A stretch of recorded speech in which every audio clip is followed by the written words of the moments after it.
হকের দাবি আদায়ে বুধবার কলকাতার স্বাস্থ্য ভবনে আন্দোলন ছিল আশা কর্মীদের। অভিযোগ, কলকাতা যাওয়ার পথে আন্দোলনকারী আশা কর্মীদের দুর্গাপুর স্টেশনে আটকে দেওয়া হয়েছিল।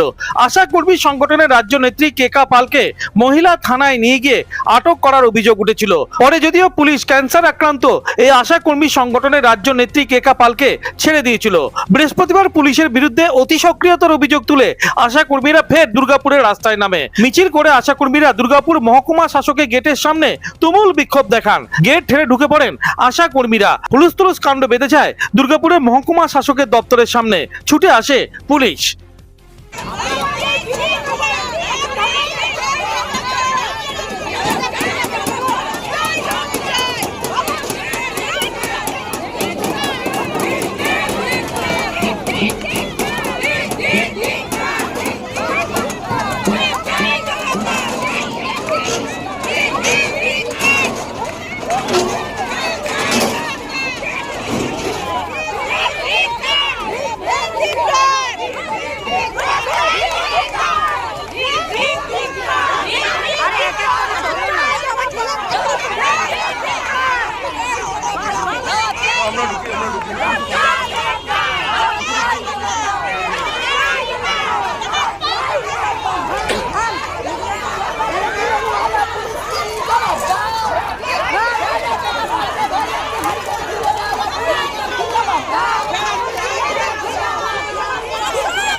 সরকারি স্বীকৃতি, বেতন বৃদ্ধি সহ একগুচ্ছ দাবিকে সামনে রেখে আন্দোলন শুরু করেছে আশা কর্মীরা। পুলিশ কেন আন্দোলন দমন করতে অতি সক্রিয়, প্রশ্ন পৌর স্বাস্থ্য কর্মীদের।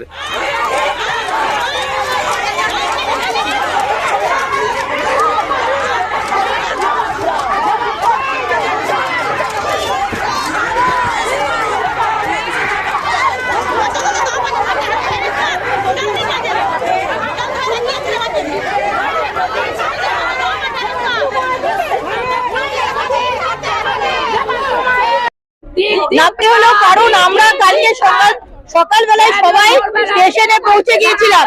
কিছু মেয়েকে থানায় নিয়ে চলে গেছে, কিছু আমাদের যে কেকাদিকে ভোরবেলায় থানায় নিয়ে চলে গেছে। আর বিভিন্ন মেয়েদের, আমাদের সব মেয়েদেরকে ট্রেনে উঠতে দেয়নি।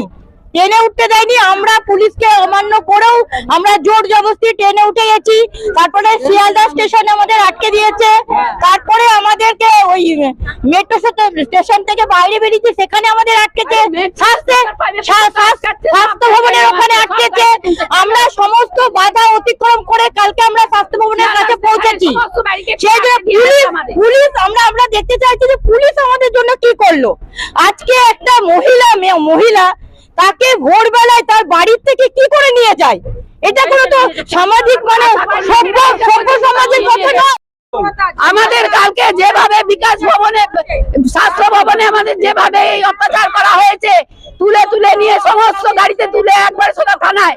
কেন আমরা কি ভিক্ষাবৃত্তি করতে এসেছি নাকি? আমরা ন্যায্য দাবি আদায় করতে এসেছি। ন্যায্য পাওনা আমরা দিতে এসেছি, কেন দেবে না তারা? কেন দেবে? আজকে গেট ভেঙে আমাদের সব দেখেছে মেয়েরা। প্রশাসনিক কর্তার সাথে দেখা করতে এসেছি, কেন হবে? না, ঢুকতে দিচ্ছিল না। গেট ভেঙে আমরা ঢুকেছি। আমাদের কালকে ওইরকম করা হয়েছে স্বাস্থ্য ভবনে। বিক্ষোভ শেষে দাবি সম্বলিত স্মারকলিপি তুলে দেওয়া হয় দুর্গাপুরের মহকুমা শাসক সুমন বিশ্বাসের হাতে। হকের দাবির সাথে কোনো আপোষ করা হবে না বলে হুঁশিয়ারি দেন আন্দোলনকারী আশা কর্মীরা। কালকে তো গোটা আকাশটা বেগুনিদের দখলে ছিল, কোনো লাল নীল সবুজ নয়। আমরা আমাদের আন্দোলন করছি, কোনো পার্টিকুলার নয়। এখানে আমাদের একটাই রং, বেগুনি। তাহলে আমি এখানে বলবো যে আমাদের ভয় পাওয়ার দরকার নেই। আমি সরকারের কাছে ভাত চাইছি, রুটি চাইছি। রুটিটা কোন ব্র্যান্ডের আসবে আমি সেটা চাইছি না। আশীর্বাদ আটা হবে না রেশনের আটা হবে সেটা জানার আমার দরকার নেই। আমাকে দেওয়া হোক, আমার ভাত দেওয়া হোক, আমার রুটি দেওয়া হোক, তাতে আমার পয়সার দরকার আছে। ৫,২৫০ টাকা এই দুর্মূল্যের বাজারে টাকাটা তুলে নিয়ে এসে আমাদের বড় যে চালটা হয়, ইলেকট্রিক বিলটা হয়, তাও ইলেকট্রিক বিল পুরোটা হয় না। তাই সরকারের কাছে আবারও আবেদন করছি, ন্যূনতম যে ওয়েজ আছে সেটা 15,০০০ টাকা। এই ইস্যুতে শাসক বিরোধী তরজা তুঙ্গে উঠেছে। আশা কর্মীদের পাশে থাকার বার্তা দিয়েছে বিজেপি নেতৃত্ব। অন্যদিকে রাজনীতির পাতা ফাঁদে পা দেবেন না, পাল্টা বার্তা তৃণমূল নেতৃত্বের। যে কোনো শান্তিপূর্ণ আন্দোলন মানুষের গণতান্ত্রিক অধিকার, এবং পশ্চিমবঙ্গে সেটাকে সম্পূর্ণভাবে তৃণমূলের নেতানেত্রীরা খর্ব করার চেষ্টা করছে। গতকাল একজন সরকারি কর্মচারী যারা আশাকর্মী, তাদেরকে জায়গায় জায়গায় হেনস্থা করা, তাদেরকে অ্যারেস্ট করানো, তাদের ওপরে শারীরিক নির্যাতন করা, সেটা কাদেরকে দিয়ে করলো? আরেকজন সরকারি কর্মচারীকে দিয়ে। এটা অত্যন্ত লজ্জাজনক, এবং সেই কারণেই আজকে আশাকর্মীরা বিভিন্ন জায়গায় গিয়ে আন্দোলন করছে, বিভিন্ন এসডিও এবং থানা ঘেরাও করছে। আজকে এরকম পরিস্থিতি তৈরি হওয়ার মুখ্য কারণ হচ্ছে তৃণমূলের নেতানেত্রীরা চায় না যে কোনো রকম গণতান্ত্রিক অধিকার মানুষ ডিমান্ড করুক অথবা না চলেন। ওনাদের যা দাবি দাওয়া আছে দপ্তরে যদি দাবি দাওয়াটা রাখেন, আমার মনে হয় ভালো হবে। অযথা বাংলাকে অশান্তি করার যে চক্রান্ত চলছে অন্যান্য রাজনৈতিক দলের, সেই চক্রান্তে যদি শিকার হন তাহলে ন্যায্য পাওনা পেতে আমার মনে হয় ঠিক হবে। আপনারা যেখানকার দরবার করেন সেখানে করুন।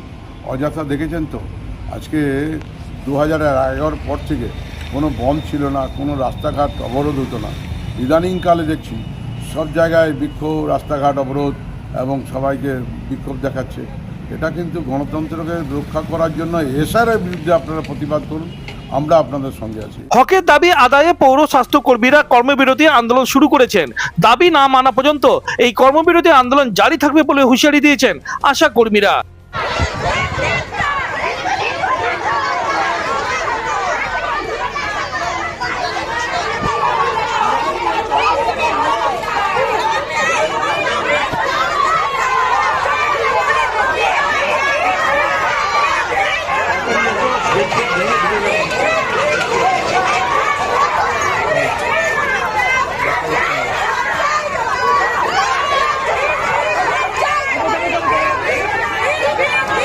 দুর্গাপুর থেকে অনুরাধা সিংগুপ্তর রিপোর্ট, খাঁটি খবর।